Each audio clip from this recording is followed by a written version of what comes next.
Loco gatito, definición de Alfredo Blanco con respecto al presidente de la Nación, Javier Milei. ¿Cómo andás, Alfredito? Bien, Ricardo. Sí, yo decía que se presentó siempre el presidente Milei como un león, ¿no?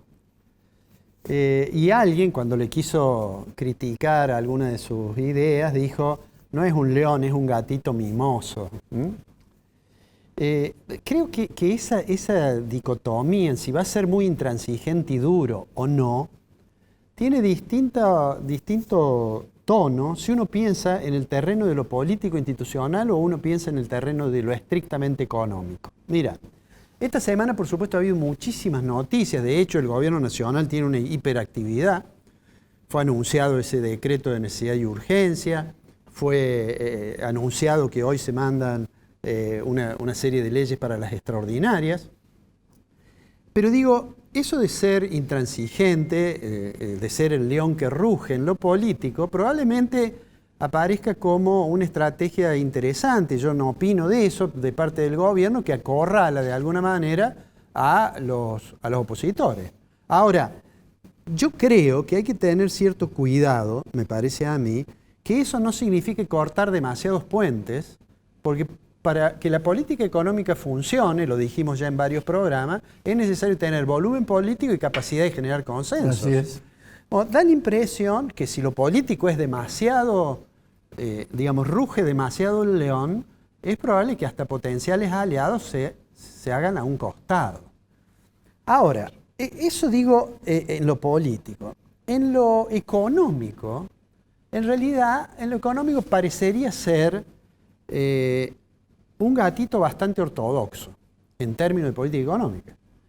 Nosotros dijimos varias veces que antes que asumir el gobierno, muchos planteaban de que se iba a producir o una hiperinflación o una catástrofe. Y dijimos, bueno, eso es subestimar los instrumentos que tiene de política económica el Estado Nacional. Y en realidad ha tomado una serie de medidas. En esta semana, además, creo yo, hay dos medidas que son muy importantes. Una de ellas que anuló, ha salido la resolución, terminando con el sistema para importar de la CIRA, sí, que además había dado lugar a muchas arbitrariedades y a no pocas corruptelas. Uno habla con algún empresario de Córdoba que dice, a mí no me aprueban la CIRA, no me dan la plata, y sin embargo fulano de tal, que es un competidor, obtiene todo y me dice que lo hace mediante algún procedimiento no muy santo. Bueno, lo ha sustituido por un sistema que existe en muchos países, que es un sistema de información, es decir, un sistema de información anticipado. Eso es una buena cosa. Complementariamente con eso no se podía hacer en la medida en que no se recuperan divisas, no se puede tampoco flexibilizar tanto.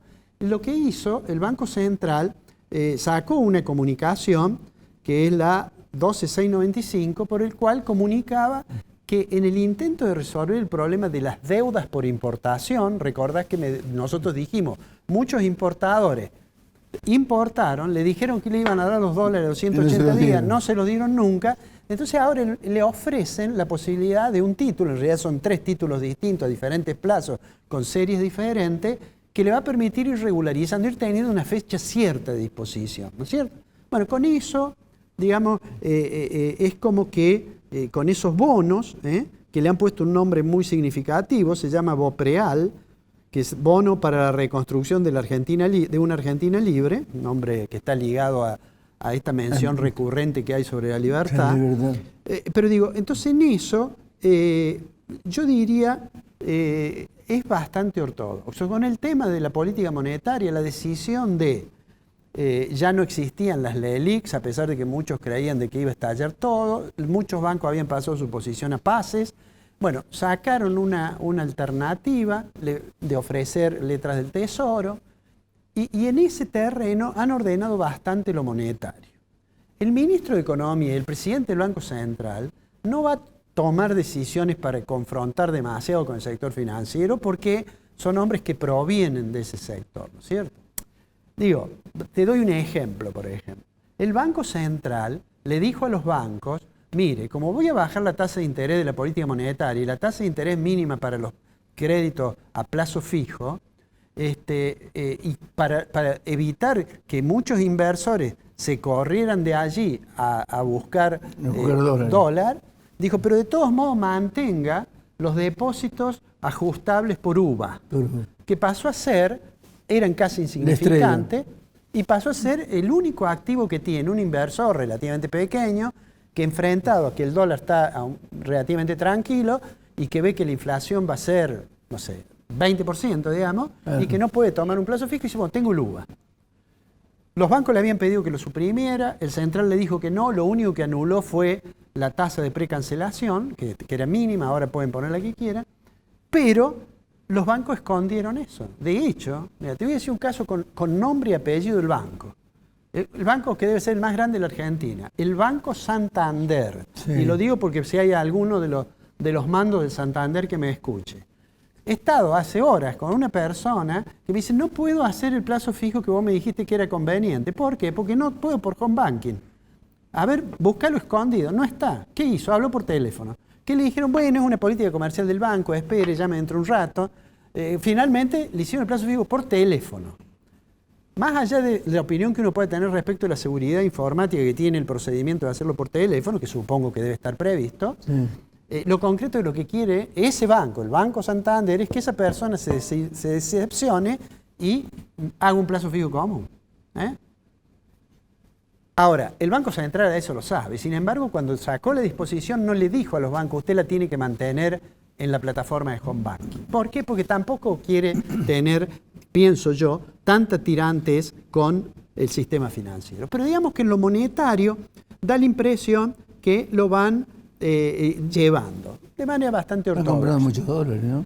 Muchos dólares porque la decisión de devaluar y llevar el tipo de cambio a 800, esa es una decisión en la cual todo el mundo sabe que se tomaron un colchón porque tienen previsto hacer crawling peg, es decir, devaluar todos los días, no más del 2% por día a partir de enero. Bien, entonces el dólar está tranquilo, hay liquidaciones, está recuperando un poco de reserva, por supuesto que no es lo que sería necesario, pero digo, básicamente, en política económica no ha tomado medidas tan libertarias y disruptivas como había dicho el presidente, ¿no? Ya no se habla de la dolarización, ya no se habla de que el peso es solo excremento y que vamos a caminar hacia la moneda de los Estados Unidos. Ya no se dice voy a poner una persona encargada de cerrar el Banco Central. ¿Cuál es, creo yo, la idea que tiene el gobierno? Yo creo que Caputo, que es una persona que conoce de finanzas, es un malabarista de la finanza, se ha planteado una especie de puente de acá al mes de marzo-abril.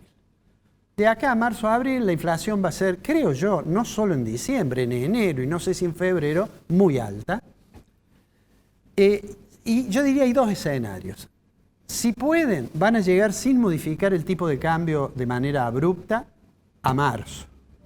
A partir de ese momento, la entrada de los dólares de las exportaciones en una cosecha que nos va a dar probablemente 15.000 millones de dólares más que el año pasado, le va a dar una cierta tranquilidad. Mientras tanto, la inflación probablemente comience a morigerarse, básicamente como consecuencia, por un lado, de que están usando como ancla cambiaria al dólar, que va a estar en 800.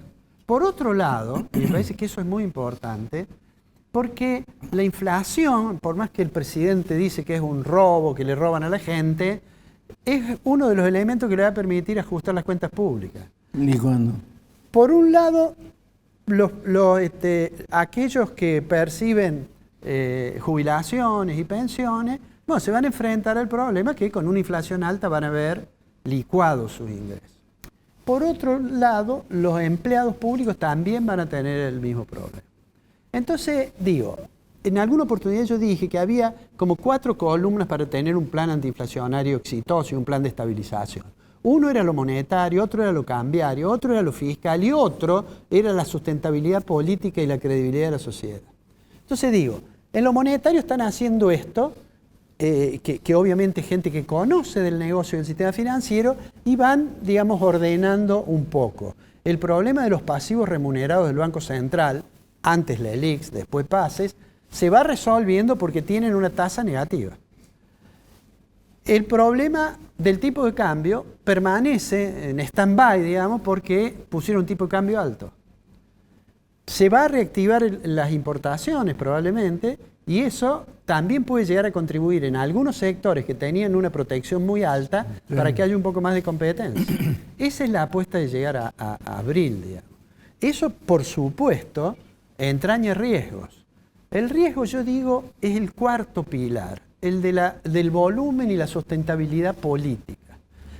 Porque el riesgo es que si rompe demasiados puentes, tenga algunos problemas. Yo creo que hoy los opositores en realidad tendrían mucha dificultad en pararse al frente porque primero quedarían asociados a la expresión política que fue repudiada en las elecciones, que es la del kirchnerismo.